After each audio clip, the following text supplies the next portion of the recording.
विपक्षका नेताहरू जो राजसँग कुरा गर्न गएका हाम्रो डाक्टर लिङ्गमन रेग्मीजी नेपाली राष्ट्रिय कङ्ग्रेसको तर्फबाट अनि प्रजा परिषदको तर्फबाट चाहिँ टङ्कप्रसाद आचार्यजी र नेपाली कङ्ग्रेसको तर्फबाट विश्वेश्वर प्रसाद कोइरालाजी, अब तिनैजना विद्वान बडो योग्य मान्छेहरू हुन्। उनीहरूले भने एकै मुखले भनेको सरकार कहाँ भने नर्वे, स्विडेन, डेनमार्कमा त राजतन्त्रै छ, तर त्यहाँ चाहिँ संविधान चाहिँ जनताले दिएको, यो चाहिँ सरकारले यस्तो कुरा उठाइबक्सुनुहुन्न। किनभने कि सारा जनताको सामान्य सरकारले पनि यो चाहिँ राजा महेन्द्रको पालोको सरकारले पनि कबुलगरी बक्स्याएको थियो, सबलाई भनेको थियो कि दुईवटा पनि अन्तर्राष्ट्रिय सम्मेलन जस्तोमा सरकारले हुकुम भएको थियो, म यहाँ संविधान सभाको चुनाव जति सक्यो उति चाँडै गराउँछु भनिसकेपछि के भन्ला त्यो अब कमसेकम अरूले नभने भने यहाँ यो करोनेसनमा आएकाहरूले के भन्ला, उहाँले के अब आफूले नगराउने विचार गरिसक्या। मुख्य कुरा मिलिट्री हो। अब हामीलाई त भने शङ्खचक्र गदा पद्मधारी विष्णु भगवानकै अवतार सम्झन्छौँ हामी पनि भनेदेखि भित्र सिपाहीहरूले नसम्झिने कुरै थिएन। उहाँहरूले 6 वर्षभित्र भने मिलिटरीलाई पुरा गुलाम बनाए, मनोदास्य मनोप्रति। अब हामी त माने भगवानको अवतार सम्झन्छौँ नि विषयहरूले के सक्नु। अब त्यसमा भने अब भने पुलिस त के मिलिट्रीको सामुन्ने के लाग्छ, बस गरेर 17 सालको काण्ड गरेर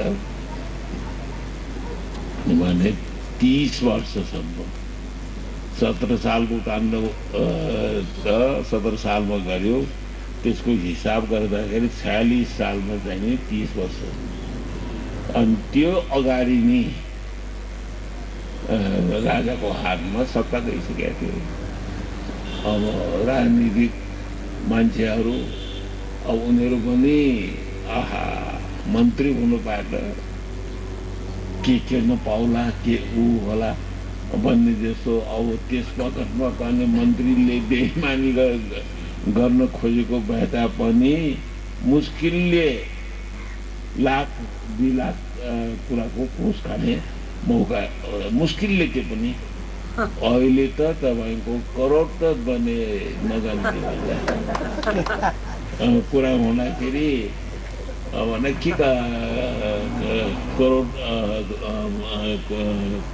केबाट कुरा गर्नुहुन्छ हेर्नुहोस् न भनेदेखि कति अरब। अब काम पनि त्यस्तै बढ्दा खर्च हुने ऊ छ। फेरि अन्तर्राष्ट्रिय जगतमै मानिसकेका कुरा कि 80% भने सलामी नजराना। अब तपाईँले लिनु भएन भने पनि अरूले लिइहाल्छ। अब त्यो बिचको त त्यो भइहाल्छ। त्यसमा त्यो पैसा त अन्तर्राष्ट्रिय कुरा भइसकेको छ। त्यसबाहेक इन्टरनेसनलाइज भइसकेका कुरा अब त्यसमा छ भने 5% कति पर्सेन्ट। अब मान्नुहोस् भने अरू को प्रोजेक्ट अब कमसेकम 30-35 अरबको छ। अब 30-35 अरबमा कति आउने हो। जुन सम्बन्धित मन्त्रीलाई तपाईँको छ। अब कथमको लागि त्यो सम्बन्धित मन्त्रीले स्वीकार नगरे तापनि त्यसलाई त जान्छ, कसले कसले खान्छ। त्यसमा उनीहरूले आजकल तपाईँले कल्पना गर्न सक्नुहुन्छ कि यस्तो ठाँटले बस्या हुन्छ यी कमिसन एजेन्टहरू। म मैले त भने नि अफ्रिकामा रकी फेलर कसरी बस्छ त्यो चाहिँ नि हेर्न पाएन। नत्र रकी फेलर जस्तै ठुल्ठुलो उद्योगपतिहरू बस्थे घरमा पनि जाने मौका पायो। हेर्दाखेरि भने ओहो कस्तो भने बस्दो रहेछ भन्ने लाग्यो। अनि यहाँका आजका न्यू रिसे भन्छ नि नयाँ धनाढ्य वर्ग भन्ने यी कमिसन एजेन्टहरू कहाँ पनि जाने मौका पाउँदाखेरि त बाबा त्यो कुनै अमेरिकाका खरबपतिहरूभन्दा कम फाँट्दै बस्दै। अब त्यही हेरेर नेपालमा पनि जनता सुखी छ भनेर कोही बेवकुफले त्यो भन्छन्। अब जे होस् भने तपाईँको राजनीति नभइकन हुँदैन। सबभन्दा ठुलो प्रमाण त यो अहिलेको परिवर्तन यति पनि तपाईँको हामी जम्मा भएर आफ्नो दुःख सुखको कुरा गर्न पाइरहेका छन्। अभिभावकहरूले पनि अब छोरामाथि खर्च गरे पैसा सदुपयोग भएको छ कि छैन त्यो चाहिँ नि हामीले हेर्नुपर्छ भन्ने यति त छलफल हो। त्यो राम्रो कुरा हो। त्यसबाहेक हुनाले अब भन्न त भन्छ नि महाभारतको लडाइँ छिरिसकेपछि कुन्तीले धृतराष्ट्रको रानीलाई उसको के जेठानी ज्यू को धर्मपत्नी लाई भनेर जेठानी ज्यू यो अभिमन्युको स्वास्नी यो के उसको नाम उत्तरा यो पेट बोकेकी छन्। हजुरसँग आशीर्वाद माग्न आएको हो भनेर भन्दाखेरि गान्धारीले के भन्यो भनेदेखि गान्धारीले भाग्यमानी होस् बुहारी भाग्यमानी होस् भनेर भन्दाखेरि अनि कुन्तीले भन्यो कि किन भाग्यमानी मात्र हजुरको छोराहरू जस्तो वीर होस् सन्तान पाओस् भन्ने त भन्ने भाग्यमानी छोरा पाओस् भनेर आशीर्वाद बक्स्या। हेर कुन्ती यो चाहिँ वीर पुत्रहरू जन्मायो भनेदेखि आमा र स्वास्नीले साह्रै दुःख पाउँछ। त्यसबाहेक हुनाले मैले जानी मेरो छोराहरू जस्तो पञ्च पाण्डव कौरव सब 101 वीरहरू छन् के उसको आमाहरू र स्वास्नीहरूले कसैले सुख पायो। त्यसबाहेक हुनाले कमसेकम म अब यो नाति बुहारीले पनि दुःख पाओस् भनेर त म के कसरी श्राप दिने त्यो आशीर्वाद होइन त्यो श्राप हो। त्यसो बेलामा पनि त्यो कन्सेप्सन त्यसो रहेछ नि कि यो राजनीतिमा लाग्ने मान्छेहरूको परिवारले सुख पाउने भन्ने। अब फेरि राजनीति नभए पनि हुँदैन। एउटा न एउटाको गुलामी गरेर बस आहार निद्रा भएन मैथुनान्छ बनाए जस्तो भने खायो उ गर्यो सुत्यो जीवन पशुको जीवन बिताएर बस्नु पर्यो। 104 वर्षसम्म हाम्रो अब 104 के भन्ने अब पृथ्वीनानुसार 1669 यहाँ पितृ पस्या 1769 पश्चात त्यस बेलादेखि गुलामको जीवन बिताएर हाम्रा बाजे बराजुहरू बसे। त्यो हिसाब गर्दाखेरि त 1769 सालमा भनेपछि त यो चाहिँ नि फागुन 7 होइन कि के भयो त्यसको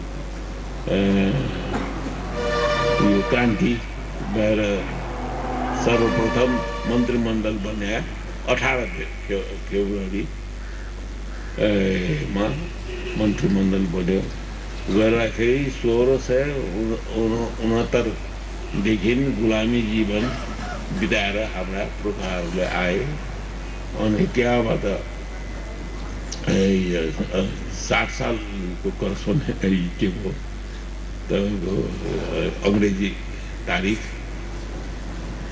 माने 60 सालको क्रान्तिको अङ्ग्रेजी तारिख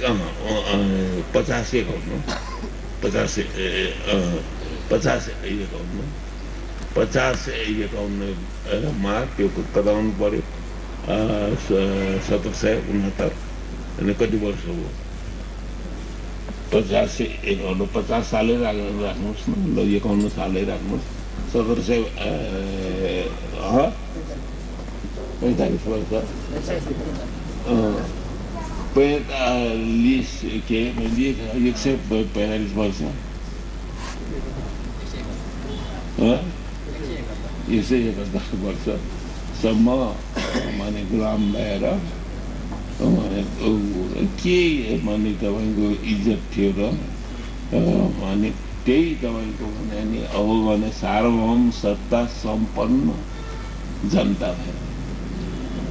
अब त्यत्रो अधिकार पाएको छ भने नि बेलायतको यो पार्लियामेन्टले त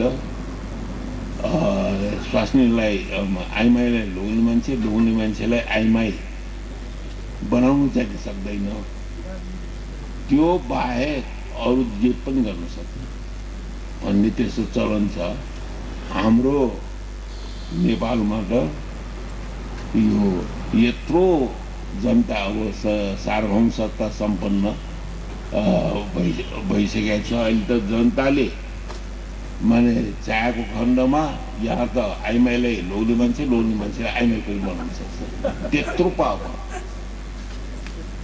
तर देशको दुर्भाग्य अब यिनीहरूले आफ्नो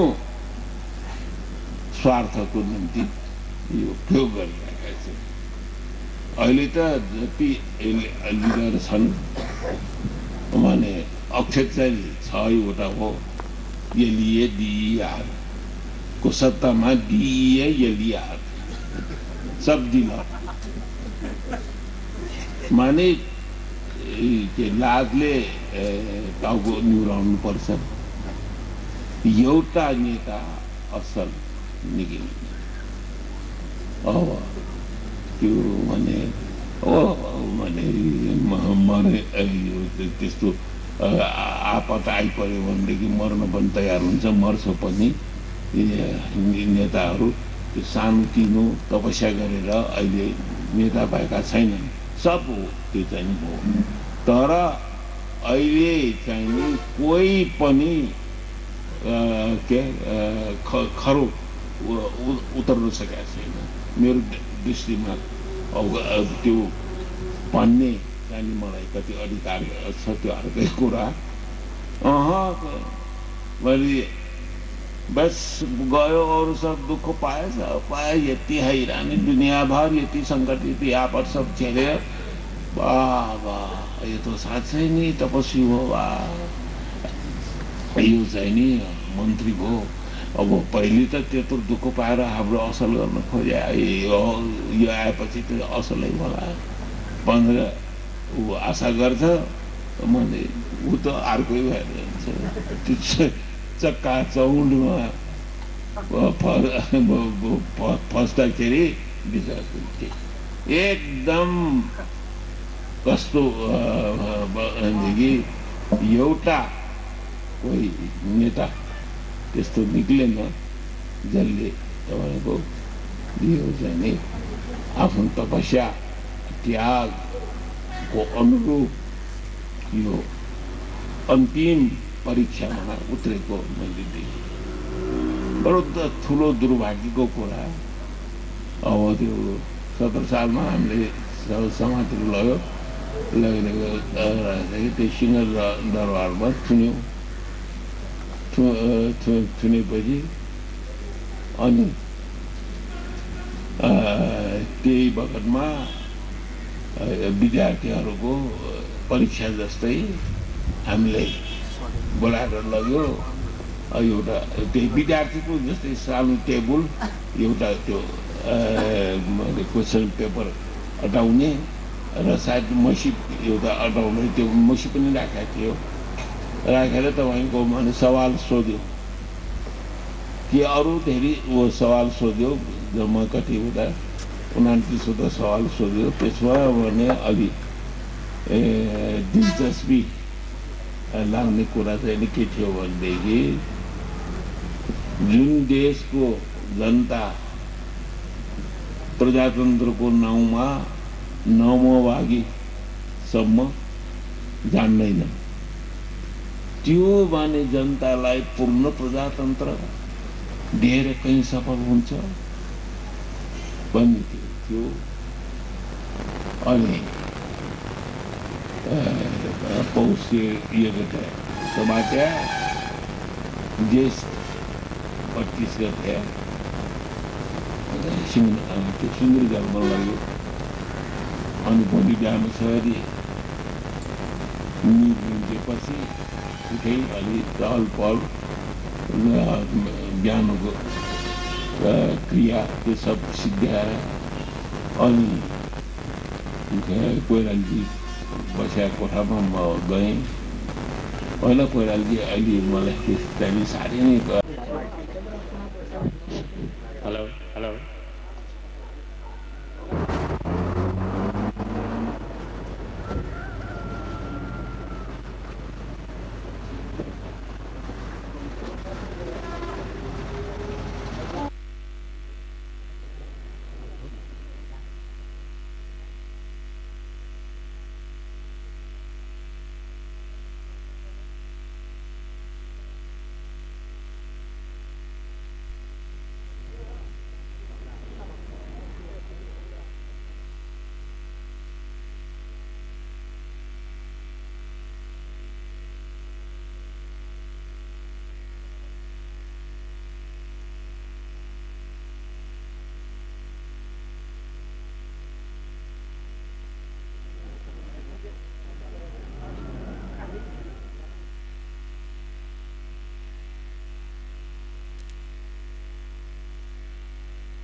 आगन्तुक मानवहरूलाई सर्वविदितै छ र अब हाम्रो कार्यक्रम सुरु हुन्छ।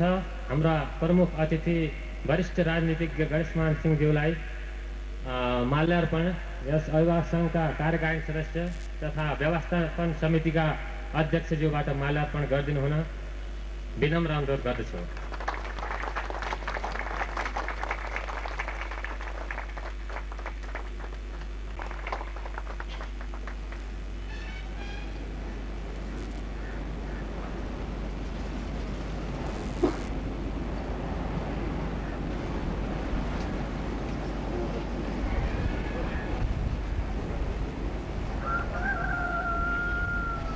सभापति सभाको सञ्चालन सभापतिको आवश्यक पर्ने हुँदा म अभिभावक सङ्घ नेपालका अध्यक्ष सुप्रभात भण्डारज्यूलाई सभापति ग्रहण गरिदिनु हुन विनम्र अनुरोध गर्दछु।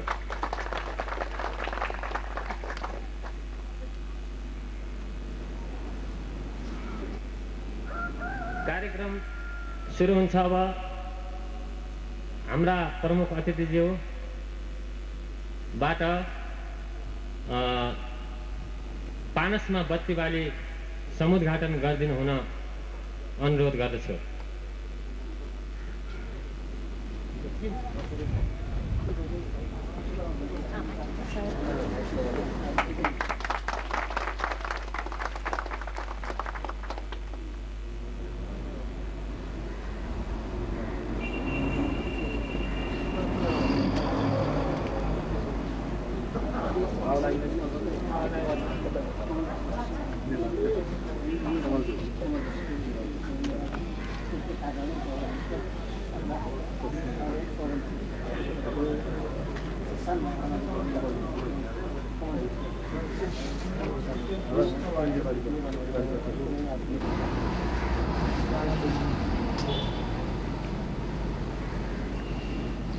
शिक्षाविद केदारमान प्रधानज्यूलाई म मञ्चमा आई आसन ग्रहण गरिदिनु हुन अनुरोध गर्छु।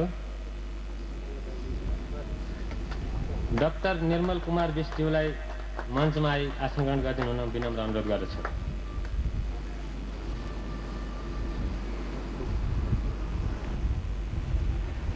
अब कार्यक्रम सुरु हुन्छ।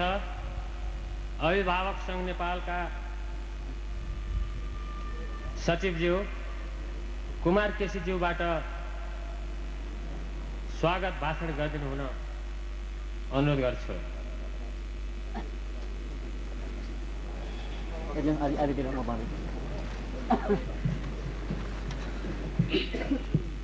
सभाका सभापति महोदय, वरिष्ठ राजनीतिज्ञ तथा प्रजातन्त्रका महान सेनानी श्री गणेश मानज्यू तथा उपस्थित शिक्षाविद महानुभावहरू, प्रधानाध्यापकज्यूहरू तथा अभिभावक मित्रहरू, यस अभिभावक सङ्घ नेपालको प्रथम साधारण सभामा हामीले वरिष्ठ राजनीतिज्यूको शुभ मुहुर्तमा हामीले उहाँको हातबाट गर्न पाउँदाखेरि हामी यस सङ्घलाई गौरवान्वित महसुस गरेका छौँ। त्यस्तै यस सभामा उपस्थित भइदिनु भएका सम्पूर्ण अभिभावक वर्गहरू, हाम्रा शिक्षाविदज्यूहरू, प्रधानाध्यापकज्यूहरूमा पनि म हार्दिक स्वागत गर्दछु। त्यसैले म धेरै कुरा यहाँ बोल्न चाहदिनँ र सम्पूर्ण हाम्रा अतिथि महानुभावज्यूहरू र उपस्थित महानुभावज्यूलाई हार्दिक स्वागत गर्दै मेरो सानो मन्तव्य यहीँ टुङ्ग्याउँछु। धन्यवाद कुमार केसीजी। अब अभिभावक सङ्घ नेपालका सहसचिव केशवपुरजीबाट छोटो सङ्घको परिचय दिनु हुन विनम्र अनुरोध गर्दछु।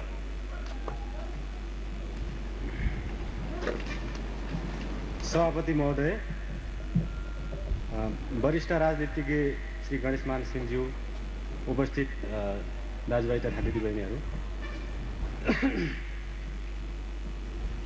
आजको हाम्रो यो अभिभावक सङ्घ नेपालको प्रथम साधारण सभालाई सर्वप्रथम त हाम्रो आतिथ्यलाई स्वीकार गरेर वरिष्ठ राजनीतिज्ञ गणेशमान सिंहज्यू हाम्रो समारोहमा उपस्थित भइदिनु भयो, जसको कारणले हामीले अभिभावक सङ्घ नेपाललाई एउटा संरक्षकत्व प्रदान गरिदिनु भएको महसुस गरेका छौँ, जसको लागि सङ्घको तर्फबाट म उहाँ समक्ष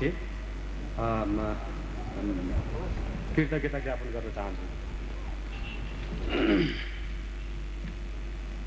अब अहिलेको परिस्थितिमा हाम्रो अभिभावक सङ्घ नेपालको स्थापना हुनुको प्रमुख उद्देश्य भनौँ, यसको चाहिँ नि हामीले गर्न चाहेको यसको चाहिँ नि क्षेत्र भनौँ, यसको विशेष गरेर शैक्षिक क्षेत्रलाई नै यसले समेट्ने भएको हुनाले हामीले चाहिँ नि अहिले शिक्षा जगतमा जल्दो बल्दो रहेको शिक्षामा मान्छेहरूको चाहिँ नि मनोबली, जुन असमान शिक्षाको चाहिँ नि परिस्थिति रहेको सन्दर्भमा हामीले यो देशमा भावी जन्मने पुस्ताहरू चाहिँ नि एउटा एक समूहको एक स्तरको भएन भने पछि गएर अनन्तगत्वा राष्ट्रले नै त्यसको क्षति बेहोर्नुपर्ने परिप्रेक्ष्यमा हामी सबै जस्तो चाहिँ नि ठाउँको मान्छेहरू बसेर यो महसुस गरेर गत चैत्र 10 गते हामीले काठमाडौँमा भएको एउटा बृहत सभाबाट यो अभिभावक सङ्घ नेपाल एउटा चाहिँ नि समूहगत रूपले केही गर्न खोज्यो भने मात्र हामीले शैक्षिक जगतमा केही गर्न सक्छौँ भन्ने चाहना राखेर यसको स्थापना गरेका हौँ, जुन सङ्घलाई अहिले हामीले वैधानिकता प्राप्त पनि गरिसकेका छौँ। यस अवसरमा यस्तो परिस्थितिमा हाम्रो सङ्घको निमन्त्रणालाई स्वीकार गरेर वरिष्ठ राजनीतिज्ञ गणेशमान सिंहज्यूले जुन समय यो व्यस्तताको कारणले पनि हाम्रो चाहिँ सङ्घलाई चाहिँ आएर जुन संरक्षकत्व प्रदान गरिदिनु भएकोमा सङ्घको तर्फबाट म धेरै आभार व्यक्त गर्दछु।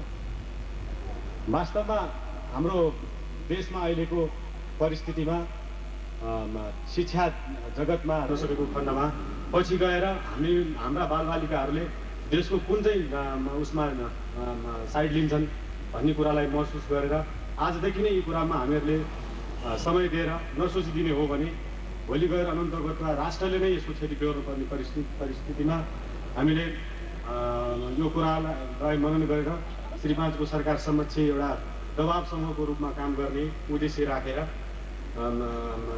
काम गर्दै आएका छौँ। जुन कामको सिलसिलामा हामीहरूलाई धेरै क्षेत्रबाट धेरै उसबाट चाहिँ सङ्घ संस्थाबाट पनि सहयोग गर्ने वचनबद्धता, सहयोगको सुरुवात र धेरै सहयोग पाइराखेका छौँ।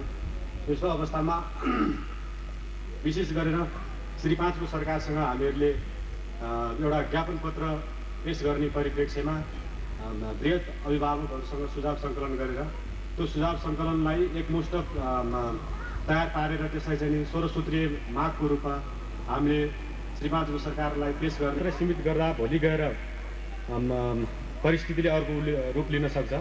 तसर्थ आम समूह अभिभावक समूहमा यसलाई हामीले उठाएको आवाजलाई, हामीले गर्न खोजेको कुरालाई सहयोग पुर्याइदिनु हुनेछ, बल पुर्याइदिनु हुनेछ भन्ने कुरो आशा हाम्रो अभिभावक सङ्घ नेपालले लिएको छ।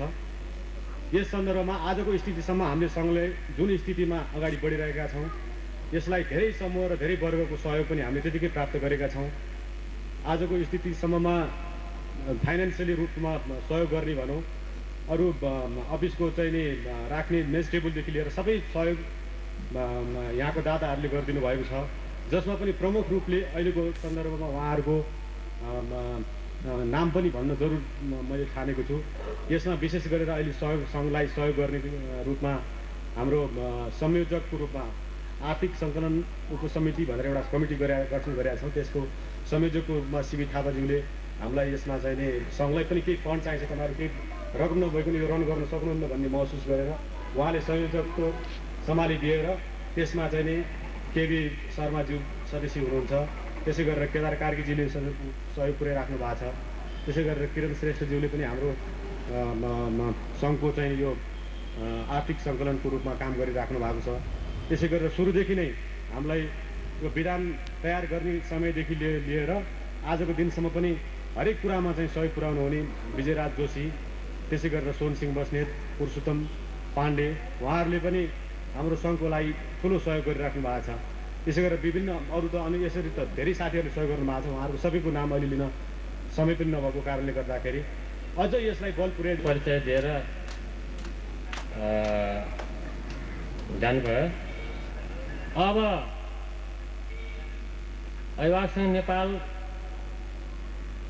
कसरी कुन तरिकाले चलेमा राम्रो सञ्चालन हुन सक्छ भन्ने कुरालाई लिएर र हरेक अर्थी बुद्धि दिनु हुन डाक्टर निर्मल कुमार विष्टज्यूलाई 2 शब्द बोलिदिन अनुरोध गर्छु।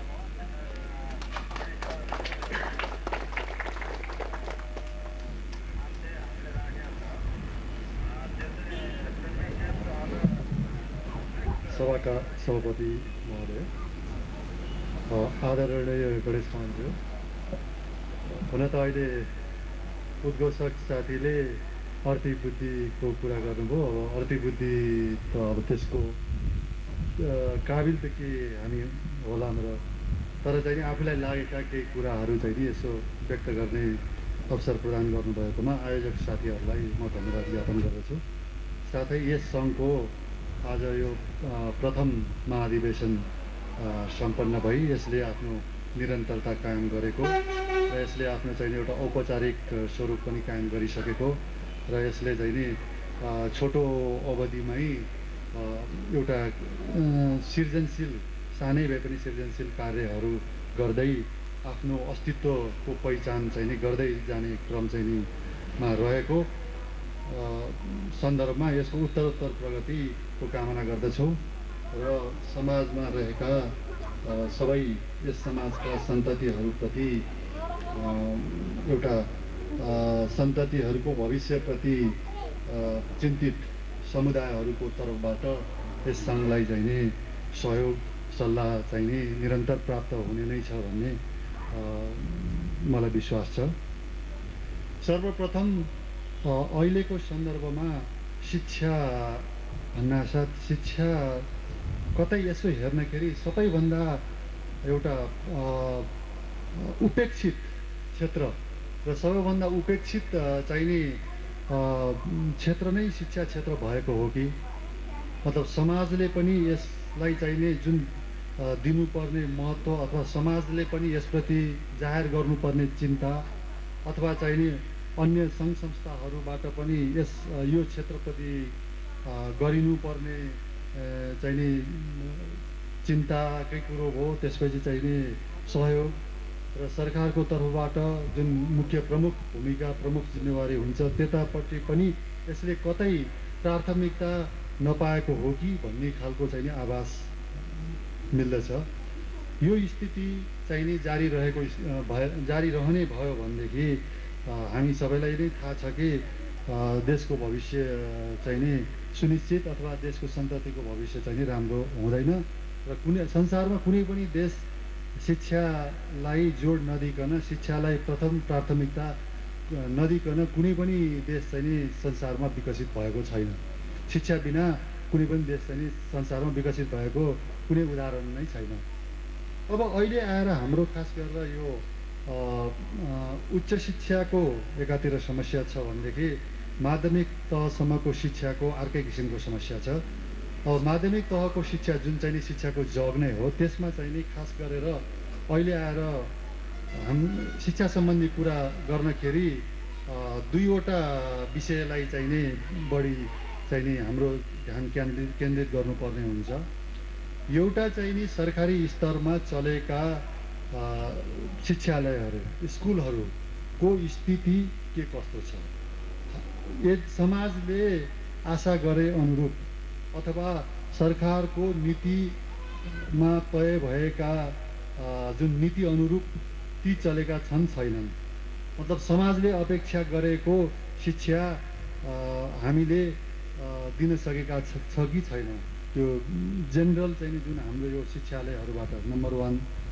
अब अर्को चाहिँ नि जुन निजी क्षेत्रमा सञ्चालित खास गरेर सहर बजारहरूमा अब यसको चाहिँ बढ्दो क्रम छ, अन्य ठाउँहरूमा पनि यो वृद्धि भइरहेको छ। निजी क्षेत्रमा चलेका शिक्षालयहरूले के कति योगदान गरेका छन्? निश्चित रूपले शिक्षाको क्षेत्रमा अब बोझ कम दिनेदेखि लिएर कतिपय ठाउँमा अलिकति गुणात्मक शिक्षा प्रदान गर्ने क्रममा निजी क्षेत्रका स्कुलहरूले पनि महत्त्वपूर्ण योगदानहरू गरेका छन्। तर ती सबैको बावजुद पनि यी निजी क्षेत्रबाट चलेका सम्पूर्ण स्कुलहरू चाहिँ विकृति मुक्त भने चाहिँ पक्कै छैनन्। अब खास गरेर यो अहिले यो दुईटा सन्दर्भ छ, एउटा चाहिँ नि सरकारी स्तरमा चलेका जेनरल स्कुलहरू र अर्को चाहिँ निजी क्षेत्रको स्कुलहरू। अब यसको बारेमा त कुरा गर्नखेरि त धेरै लामो कुराहरू हुनसक्छ। छोटकरीमा अहिले आउनखेरि चाहिँ मेन अहिले आएको चाहिँ समस्या र समाजले चाहिँ नि समाजले भन्दाखेरि अभिभावकहरूले पनि महसुस गरेका मेन समस्या अथवा चाहिँ नि उनीहरूको चाहिँ नि गुनासोको रूपमा एक दुईवटा चाहिँ नि विषय मात्रै म यहाँ उल्लेख गर्न चाहन्छु, किनकि म धेरै चाहिँ विचार पुरारै गरिएको थियो होला। अब कतै त्यो कारणले विकृति आयो भनेर विकृति हटाउने नाममा जस्तै अब नाकमा झिङ्गा बस्यो भनेर नाक काट्ने कि झिङ्गा दबाउने अब कुरो चाहिँ नि यस्तो खालको चाहिँ नि अहिले देखियो। त्यसो हुनाले यस्ता खालका विकृतिहरू यस्ता खालका चाहिँ नि कन्स्ट्रक्टिभ यो सुझावहरू चाहिँ यो सङ्घले चाहिँ नि कलेक्सन गरेर विभिन्न